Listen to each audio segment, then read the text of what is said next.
Welcome to episode 338 of the show. Now, before we begin, the usual apologies. I'm sure there is some noise bleeding in from the background, and that's because if you're a first time listener, then you probably don't know that I live next to a commercial kitchen. Actually, this is a place that has been scheduled for residential purposes, but in some nations like Nigeria, where sometimes might equals right, people can do pretty much whatever it is that they want. And so you have a residential estate and then you open up a commercial kitchen. And then sometimes the people who live next to you have to deal with the fallout. I mean, whatever the consequences are. And so that's the reason why you are hearing today people laughing, gossiping, and gallivanting in the background. And you might hear so in future episodes to come. So it's just because the staff are there. And of course, what do you do when you're done killing all the animals and frying the chicken and frying the fish? So you guys just shoot the breeze and you have casual conversation. The only upside of living next to a commercial kitchen is that I have gotten lots of topics for my other podcast. That's the one that is built around marriage and relationships. So lots of juicy things to talk about, and that's because I've been overhearing cooks argue about stuff like a wife versus a mother, who is more important. So if you are subscribed to the So You're Getting Married podcast, which is my second podcast, then expect such juicy tidbits to come in the future. And maybe, hopefully, sometime the conversation that these people have will also be sales related, so I can bring bring some of those perspectives over here on the podcast and then riff on that as well.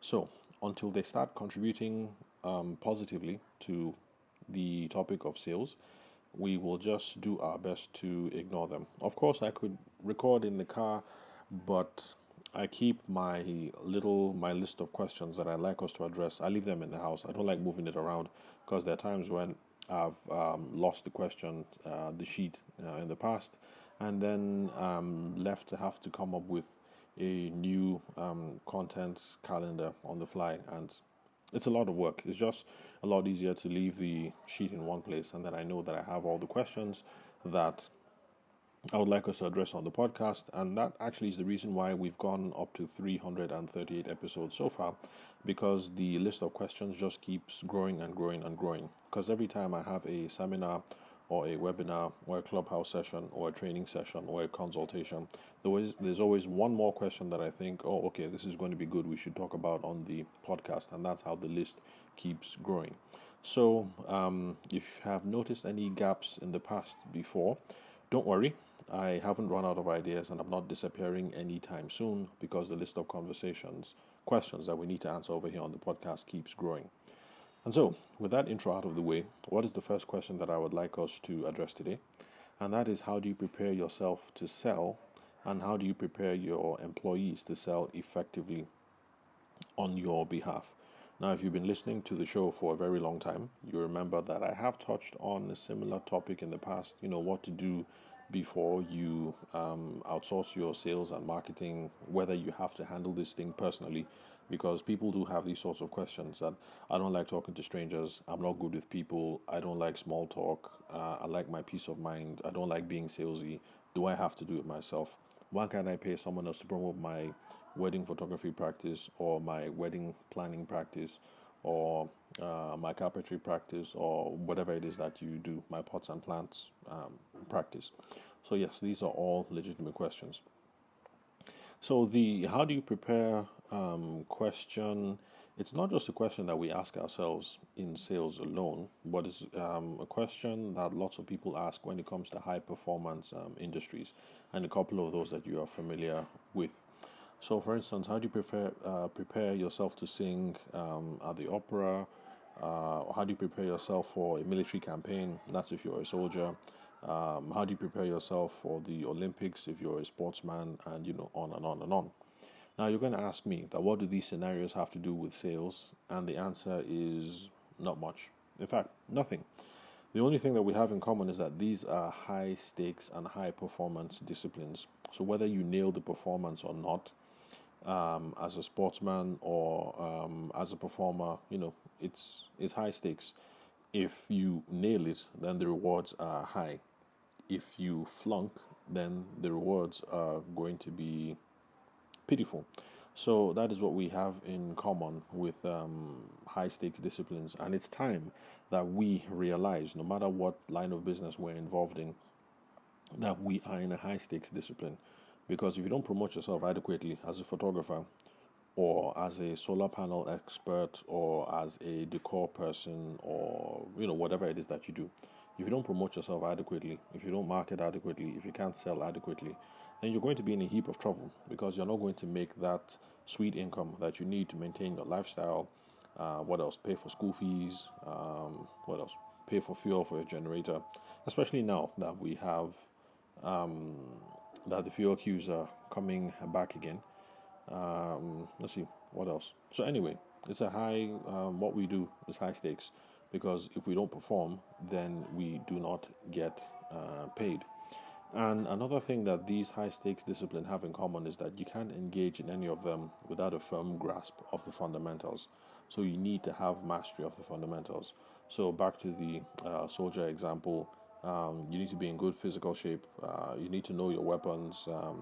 What's a rifle? What's a bayonet? How do you clean it? Where best to use it? What kind of projectiles should you use? And it's the same thing with sports.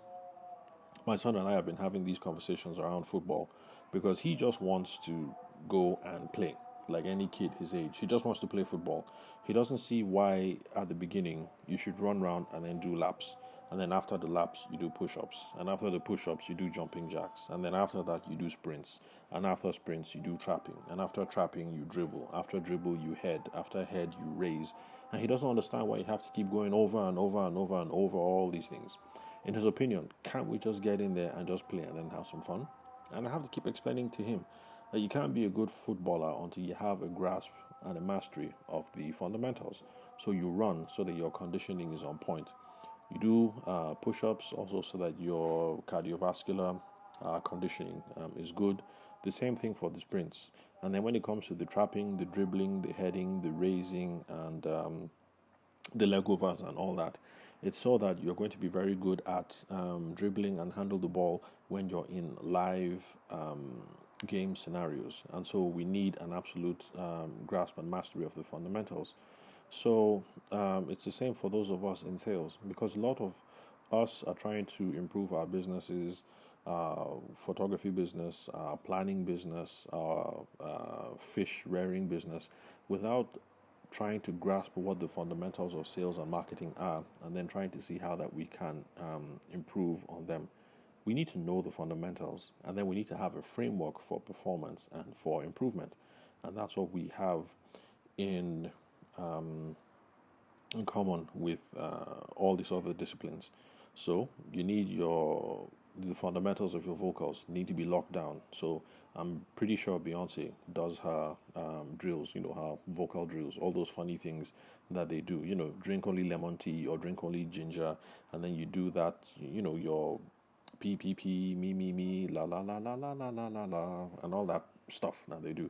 So I'm sure she has to do it from time to time, just like Serena Williams has to wake up every day, run around the court, return backhand shots with that machine that keeps hitting the ball towards you, and running multiple drills. So you have to know the fundamentals. All these drills and the fundamentals have to be second nature, so that you're going to be successful at whatever it is that you do, whether you are an athlete or a business person like you and I listening to the show. If you don't have these fundamentals locked down, you're going to be mediocre at best. And that's one thing that I try to get into people's heads in the wedding and the event space. You just assume that because you are the best photographer, or because you are the best wedding planner, or because you schooled in Paris School of Interior Design or whatever, or that you schooled at New York Film Academy, that because you have these impressive credentials and you're the best at a technical, when you look at technical proficiency, you're the best, then you just assume that business should flow to you because of that. That's not necessarily the case. It's those who have a bit of that, but then who also have the sales chops and the marketing chops, those are the ones who are going to succeed over and above you. So if you know nothing about the fundamentals of selling, you are going to be average at best and you're going to be lucky some of the time. So back to the main question, how do you prepare yourself to sell? You have to focus on the knowledge, and the practice of the fundamentals, and then look for a framework that is going to guide you on how to implement that. If you're looking for something detailed in this regard, then keep listening to the podcast because these are the sorts of things that we explore on the show. But just to give an example, it's not a recommendation anyway, but just to give an example, on the Instagram handle, Sales Conversations Instagram handle, and over on my blog today, I put a piece up about networking and about how people find networking to be really disconcerting. They're afraid, they don't know what to say, they're shy, all kinds of things. And I point out there that one of the reasons why people are afraid or shy or self conscious or inhibited or whatever is because they're worried too much about what it is to say. But then, if you take a sales perspective towards it, sales professionals are not worried about what it is to say, but rather they are worried about the questions to ask.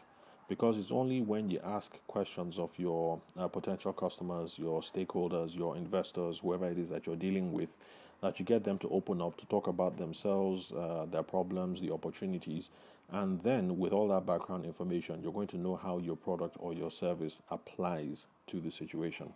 So if the bride walks up to you, the photographer, the wedding planner, and you're not really skilled at asking questions and you just let things devolve into price, she's just going to take your sheet which says Kemi Wedding Planner LLC, and Kemi has 250k there, and then Okechukwu and Sons Wedding Planners Limited has 380k there, and then with no other distinguishing factor, of course she's going to pick Okechukwu and Sons so that she can save herself 20k in the process. Because after all, if she's speaking to 10 vendors and she's able to save 20 to 50k each, 50k in 10 places, that's quite a lot. That's money that she can take and use for the honeymoon or something else.